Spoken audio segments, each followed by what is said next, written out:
I cannot believe that I had no sound in that. It's really weird how this thing just decides to reset itself whenever it feels like it. That's really weird. Hello, Calipigeon. And in looking through the remainder of this coin, for which the first half I was silent, it appears to be a normal coin, so this one's for Sissy. I'm going to go ahead and move on to the next coin. I was saying I hope everybody else had better weather than we've had today. It's been cloudy and raining here all day today, and perhaps maybe some of you out in the west had a chance to see the annular eclipse of the sun. Last one of those until, I think, 2044. It's going to be a while. Probably longer than I'll be around, but it didn't ask my permission, so I guess it doesn't matter. I believe this one could possibly be in RPM. I'm going to have to get a little closer and change my lighting to see for sure. But we're going to give it a shot and see what happens here. Went to kind of a twilight. Being Central California. Very nice. Let's see here. No, I'm just not seeing the separation that I'm looking for. So I think this one's going to be a no-go. Okay, so let me back it back out. A place that we're more comfortable looking here. Get it focused in and we will keep moving. Thought we might have had something there, but I guess the coin had other things in mind. Alright, let's move on to the reverse of this coin number 2 for Stan. And I'm not showing anything so far for the reverse, so let's get on with it here. Coin number 3. I will be doing 3 reveals today, one of them before dinner and 2 after dinner, if it so works out. I do plan on being here for both of them. We're going to be doing 3 reveals today, and then 2 reveals, one Sunday, one Monday. And the one Monday will come shortly before the actual reveal show for this coming week, where we will be selling spots in more rolls for this coming week. Hey there, Carl. Nice of you to be able to be here today. Hope everything's been going okay over the last week or so. I know we've been missing you on a pretty regular basis because of golf tournaments. There's one for Mr. Fletcher. Coin number 4 now. For Jim.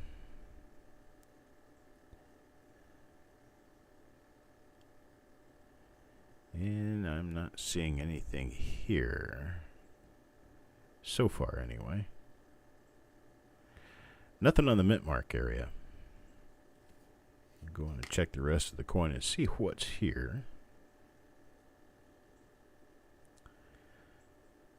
Only going to be doing the top 10 coins during the show on the reverse side. 1946S is not that well known for double die reverses, so we're just going to be checking the obverses for the nice RPMs that we can find. Lots and lots of different RPMs. And we'll be watching for double die obverses.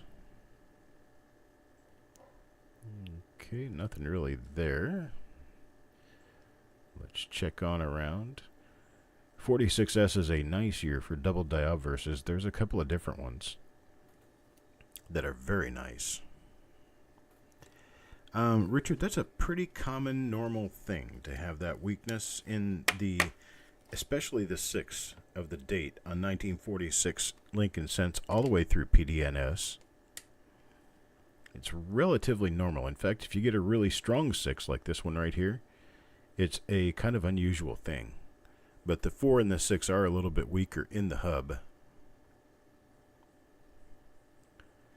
than the rest of the date. This one's actually got a very nice strike. Should have, yeah, it's got a complete O in one. That's one part of your complete strike. The other part is that the A and the M in America are completely filled in. And this one is actually a very nice strike. Decent gem coin there for Cap Morgan dollar.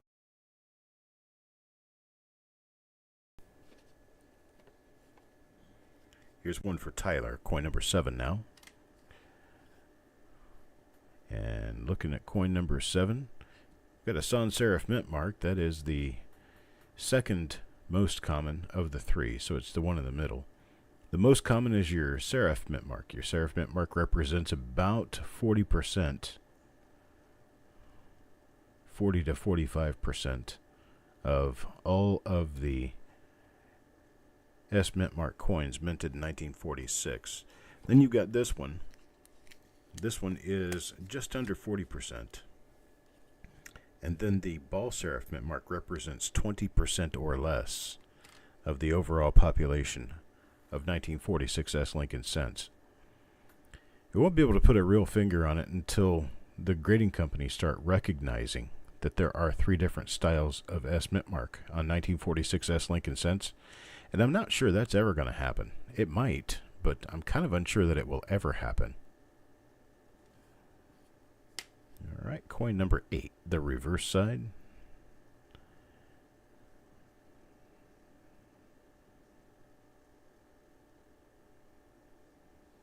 Nothing there. Hello, Eric. Good afternoon to you. All right, here we go. Coin number 9. Let's see what we can do with coin number 9 now. For Doug. It's a later die state sans serif mint mark style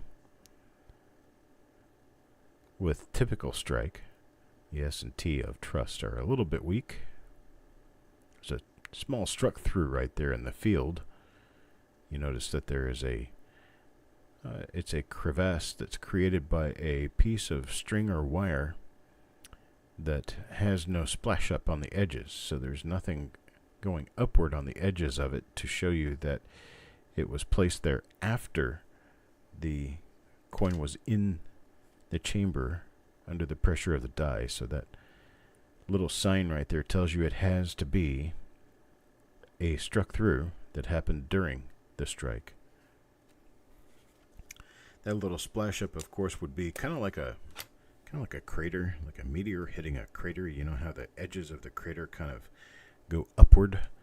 That's because of the pressure in the middle, you're pushing the edges upward. And you can't do that in the confines of a die strike while it's happening, because the die is going to hold the surface of the coin down. And so a struck through, the displacement of metal that's created by the cavity of a struck through is rather distributed through the coin into other lesser noticeable areas, instead of where a regular hit would occur and cause a push up just on the edges of the hit. Let me see what's going on with this R here. I think, yeah, okay.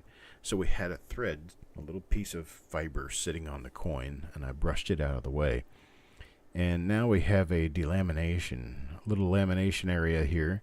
There's one on and near the A. There's those striations running through the planchet there that show you some other slight weakness in the area, but that R right there has a very foreign material appearance, and it is just a little bit sunken in from the remainder of the area around it.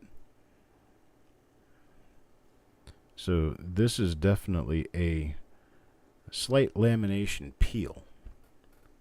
Those striations are what will tell you the best exactly what you've got going on there. Alright, so I'll get this back out to an area that we're going to want to see. Yeah, that's an interesting coin. It's an interesting minor error, but I don't really think it has any extra premium value.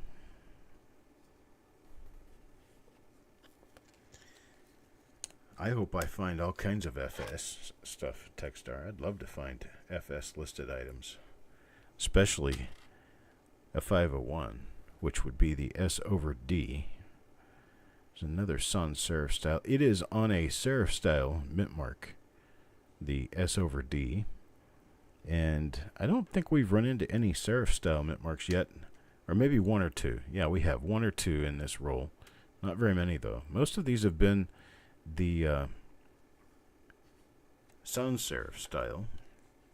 Alright, that'll be coin number 11. It'll be the last one we check on the reverse before we continue moving on. Here is number 12. This one's for Tyler.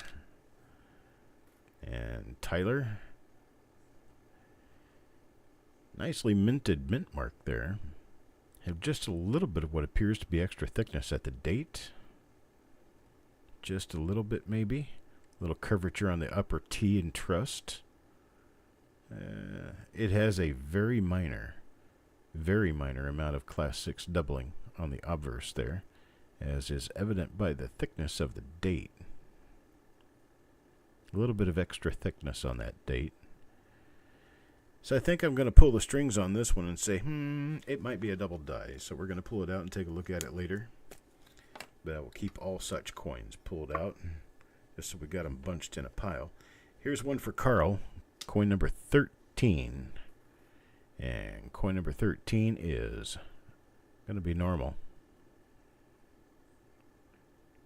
Coin number 13 is normal.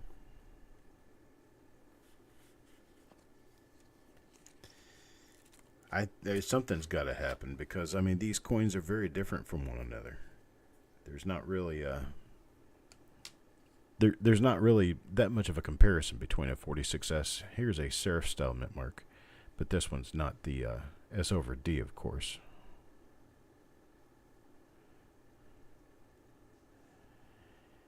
There's not really that much of a comparison between the different mint mark styles, simply because that ball serif mint mark is so much more scarce than the others.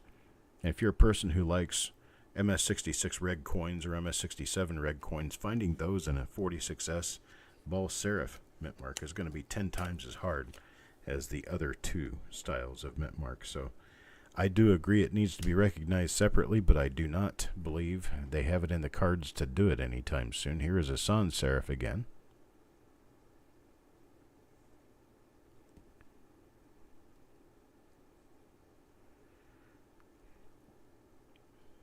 Nothing there.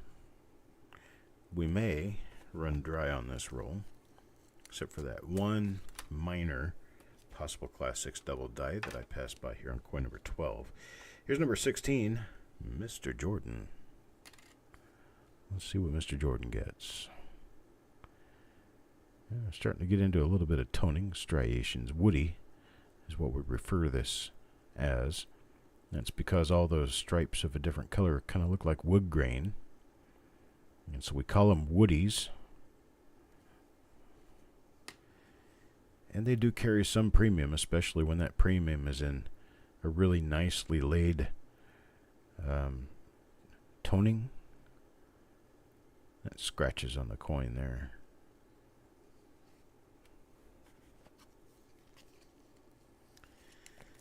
Alright, got nothing on number 16. How about number 17? Number 17 goes to Frostbite. Let's take a look at the mint mark area on Frostbites and see what we have. And got nothing there. That big flat spot on the upper left curve is a hit on the coin. It's not a mint mark duplication of any sort. Oh, is the 501? Yeah, that's right. The 501 would be a mint mark thing without it being an over mint mark, because over mint mark would have a different starting number. Yeah, 501, I guess. I don't pay attention to the FS numbers, so they kind of sneak up on me, and I don't know which one's which. That would be a ball serif style mint mark. That's the scarce one. The ones that are more difficult to find anyway. And finding them in uncirculated is actually rare. Nothing on this one.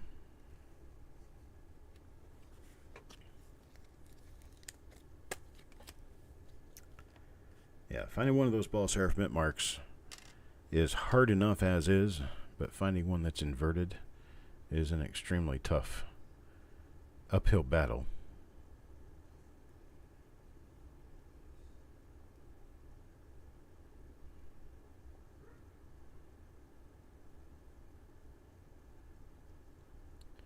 Not seeing anything on this one either.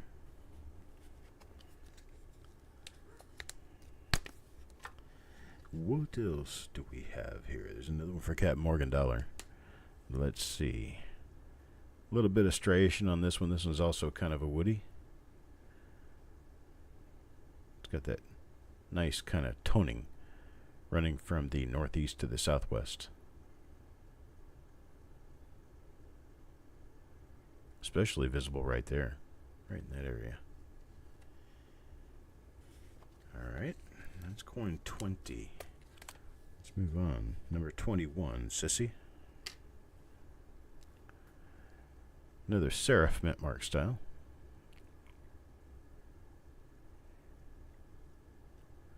Nothing of great special importance on that one either.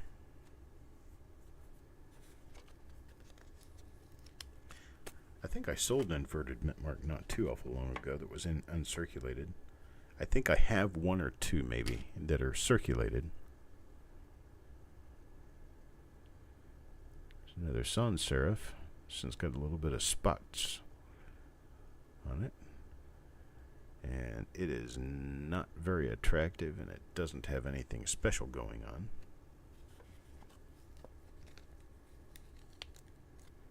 Yeah, the ball serif mint marks, I think, they're worth keeping, because one of these days they're going to be separated out into the price guides. Because, I mean, there was a time that large and small dates weren't separated, and now they are. So I think the mint mark styles will eventually be separated in the price guides, and the 46S with the ball serif is going to be a more valuable character. As well, the 1941S large S and the 1928S large S. Those will also eventually have some additional premium value in really nice condition. This is another serif mint mark. I haven't seen a ball serif in this roll, which isn't uncommon at all. It's pretty common to go through entire rolls of these without ever seeing one of those. They're not very common. Okay, now for Jordan. Let's see what we see here for Jordan.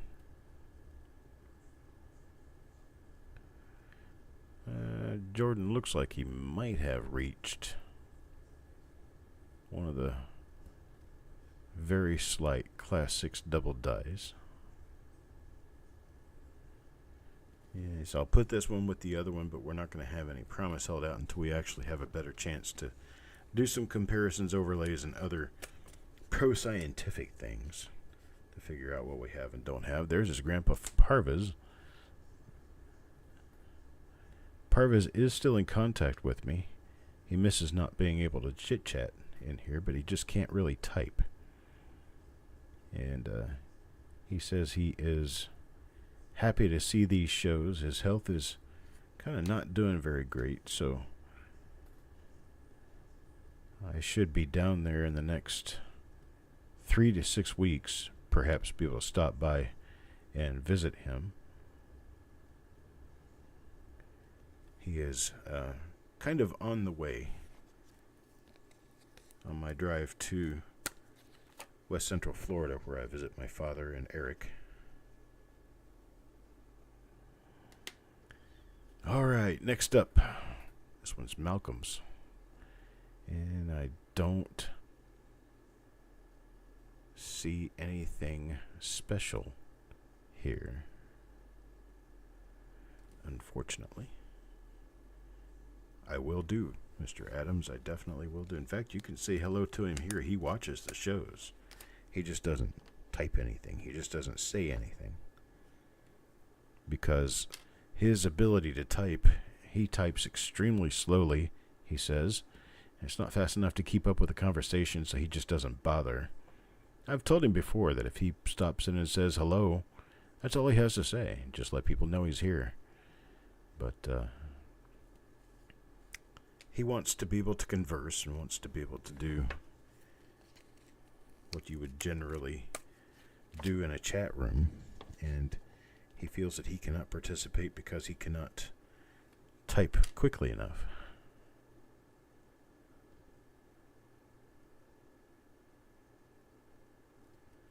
There's another serif mint mark, but we don't have anything on this one.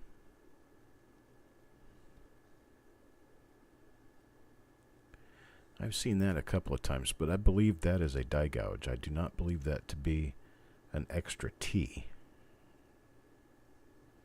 One way of testing that would be to come to this angle, and we would be looking for the vertical arm over here that would match this if this was a duplication of this. You'd come here and go this way, so you would come here and go this way, and it's just not there. I don't see anything. That looks more like a die gouge to me, so we're going to go on with that.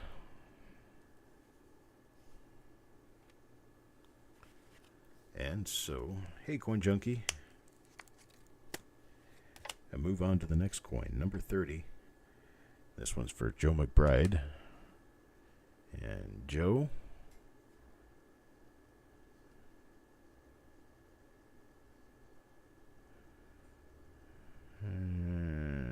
this one doesn't look curved up enough for it to be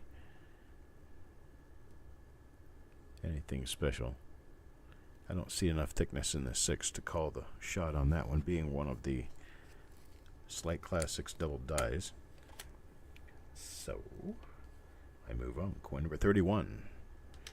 Number 31 is, well, it's another sans serif mint mark. This one actually, I believe, is an RPM. Yes, this one's definitely an RPM. You can see doubling on the upper curve, the upper serif, and in the middle of the mint mark. Actually, there's doubling throughout. Let me get this more in the center of the screen, turn the light up just a little bit for you, and then I will bring it closer to you so you can see it just a little bit better. There's my lighting, there's my closer, and here's my focus. And now the little drawing that I do for you. This right here is doubling.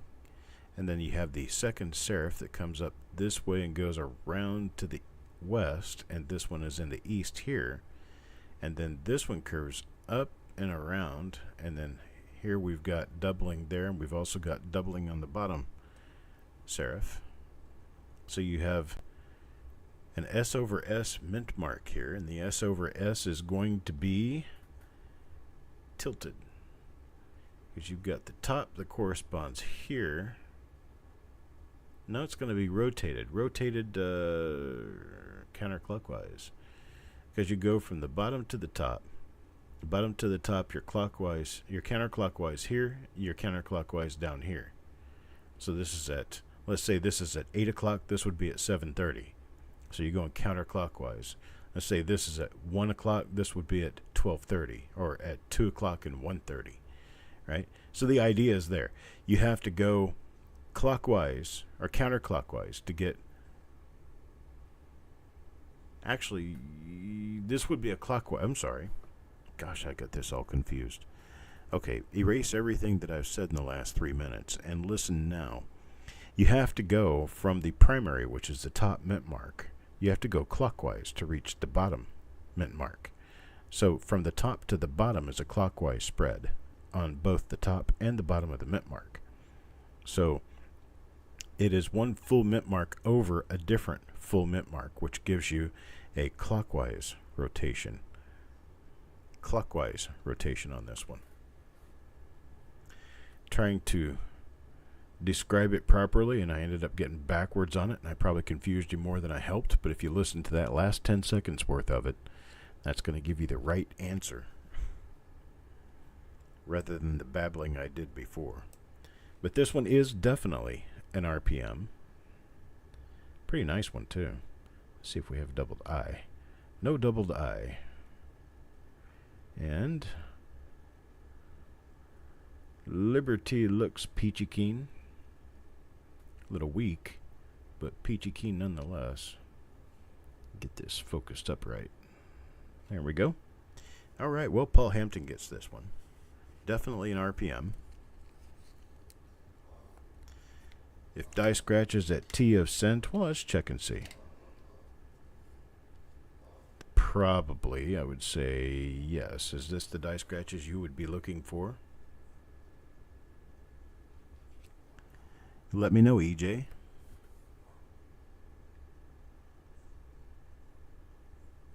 Same ones exactly? Cool. So this is a possible number 32. Let me write this on here for Eric.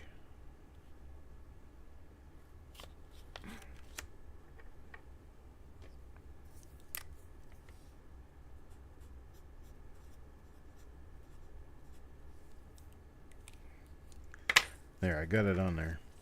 I like trying to help out when I can. So during the process,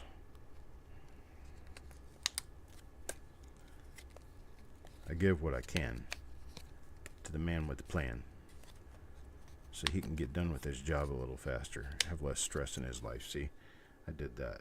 Number 032, question mark. Thank you, EJ. Much appreciated. All right. Now, not to confuse 1MM32 with coin number 32, but coin number 32 goes to Frostbite.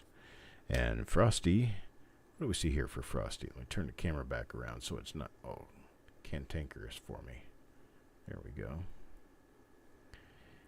And that one appears to be a normal serif mint mark. Looks like die wear inside the eye area. Nothing else on that one. Hey, Tyler. We have what appears to be a minor classics double die that only really shows in the date area pretty much. And then we have what we believe could be 1MM number 32, RPM number 32. We haven't seen but one of them, but who knows? There might be others that I could have missed. Most of what we're seeing, though, appears to just be normal 1946S Lincoln cents. There's one that's weakly struck. Now I'm going to flip over to the other side because on that we should also see weakness in the O of 1. Nope. And weakness in the MER of America, and that is there. Dan, I don't believe so. I'm not sure. I would have to, that would be a complete guess at this point. Because I do these things bundles at a time, not rolls at a time. And see, like I've got all the inserts for this evening created and cut. And there's one, and then I've got another one here, and then I've got 2 or 3 more over there waiting for tomorrow. So I can't keep up. Not with individual small thoughts like that. I'm kind of a big box type person.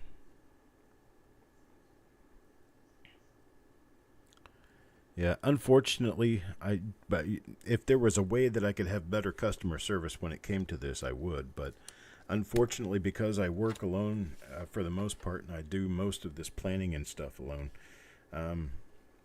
I hold my little spaces all I can to what I can remember and what I can do. And I leave the rest of it up to you guys, because I know you're capable. Because I know you can.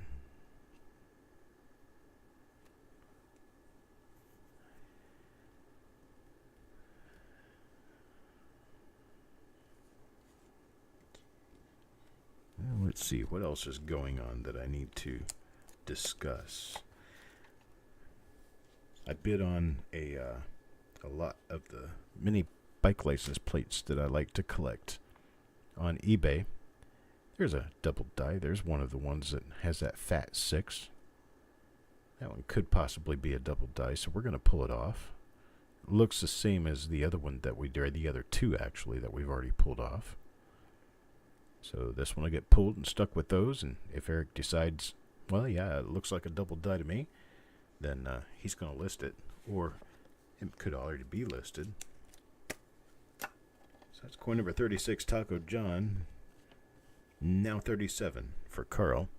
So I bid on and won a lot of mini license plates that I have been searching for many years. Finally, one popped up. I bid on it and got it, and was very surprised. But that's okay. There's nothing on this one. It's one of those things that you don't plan on getting this stuff. You know, you don't plan on finding it. You just hope you do. This finishes, this little set of 10 license plates finishes all of the marketed license plates through cereal, gum, or candy that came out in my birth year, 1968. And kind of rounds out my collection, you might say, for the mini bike plates. I just wanted to check the reverse on this one because the obverse was so soft.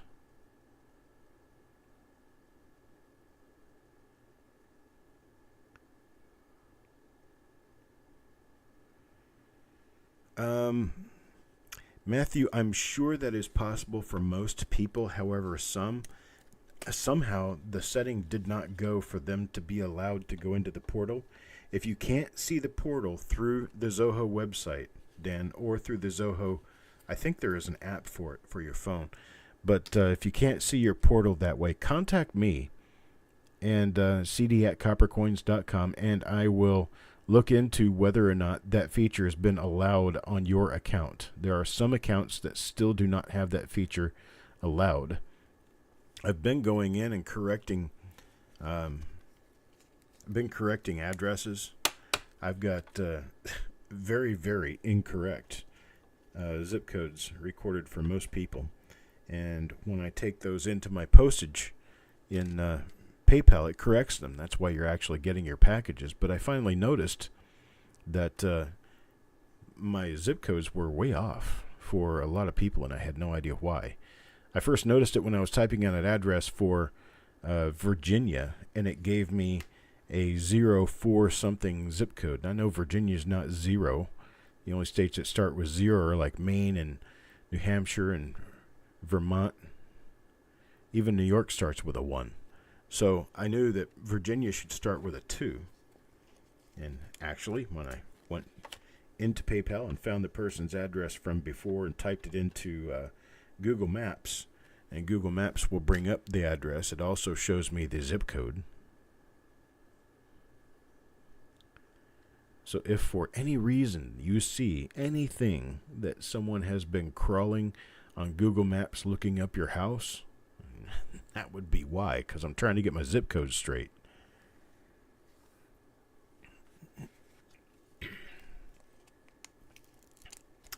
Well, there's a number of different ways to pay, of course. You can pay through this Zoho invoicing. You can pay with a credit card or a debit card direct, or you can choose to go into PayPal and pay with your PayPal account, or if you don't even have a PayPal account, you can still use a card through PayPal to pay, but not really sure why that would be a necessary option, considering you can pay for it with a credit card. Have Venmo, and you can pay through Venmo. And I guess I will put it in my letter to customers when I send off the email that you can pay through Venmo. All you have to know is my account name. And my account name is @Charles.Daughtrey1. And you have to know how to spell my last name properly, because if you don't, it will not work. Get your pens ready. Get your crayons ready. Get your pencils ready. Get some paper out. Don't try writing this on your hand, because you will wash it off, hopefully. The spelling of my last name: DAUGHTREY.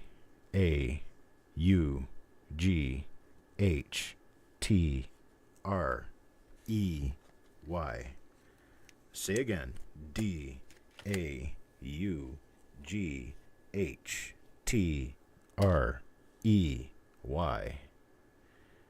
Well, that's a pretty looking coin right there.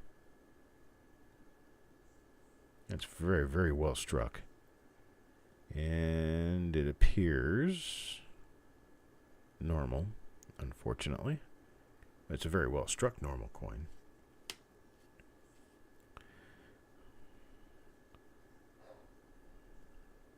So I have made it so that one person could pay me through Venmo. And I believe anybody can pay me using Venmo now. All they have to do is know my account. My account is at Charles.Daughtrey1. The numeral 1 after the Y in Daughtrey. And I think I can accept Venmo payments for anything.